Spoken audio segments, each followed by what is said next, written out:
After capturing cities, the Taliban released all prisoners. Among these prisoners were some who were sentenced as a result of my work, she said. Now they are threatening me, and there is no government or system to go to and seek shelter. Over the past 15 years, however, despite the societal antagonism toward protections for women, more began seeking out shelters. Often bearing ghastly injuries, broken bones or internal injuries from being severely beaten, women would again and again knock at the unmarked gates or ordinary homes where women's aid groups took people in. Whether those operations will continue is firmly in the hands of the Taliban, who are expected to announce their own laws to govern women's conduct. That will leave the former Afghan government's Elimination of Violence Against Women Act and other protections on uncertain footing.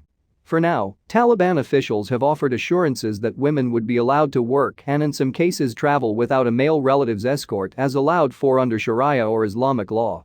The Taliban's spokesman, Zabihullah Mujahid, surprised some when he acknowledged, after other Taliban officials urged Afghan women to stay home temporarily for their own safety, that many within the Taliban ranks could not be trusted to treat women civilly and would need to be educated. Who are the Taliban? The Taliban arose in 1994 amid the turmoil that came after the withdrawal of Soviet forces from Afghanistan in 1989. They used brutal public punishments, including floggings, amputations and mass executions, to enforce their rules. Here's more on their origin story and their record as rulers. Who are the Taliban leaders? These are the top leaders of the Taliban, men who have spent years on the run, in hiding, in jail and dodging American drones. Little is known about them or how they plan to govern, including whether they will be as tolerant as they claim to be. One spokesman told The Times that the group wanted to forget its past, but that there would be some restrictions. How did the Taliban gain control? See how the Taliban retook power in Afghanistan in a few months and read about how their strategy enabled them to do so. What happens to the women of Afghanistan?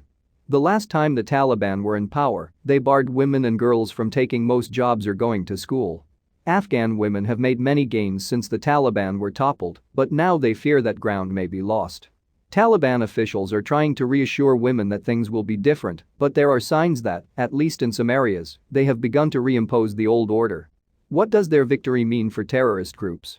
The United States invaded Afghanistan 20 years ago in response to terrorism, and many worry that Al-Qaeda and other radical groups will again find safe haven there. On August 26, deadly explosions outside Afghanistan's main airport claimed by the Islamic State demonstrated that terrorists remain a threat.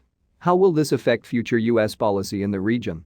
Washington and the Taliban may spend years pulled between cooperation and conflict. Some of the key issues at hand include how to cooperate against a mutual enemy, the Islamic State branch in the region, known as ISIS-K, and whether the U.S. should release $9.4 billion in Afghan government currency reserves that are frozen in the country.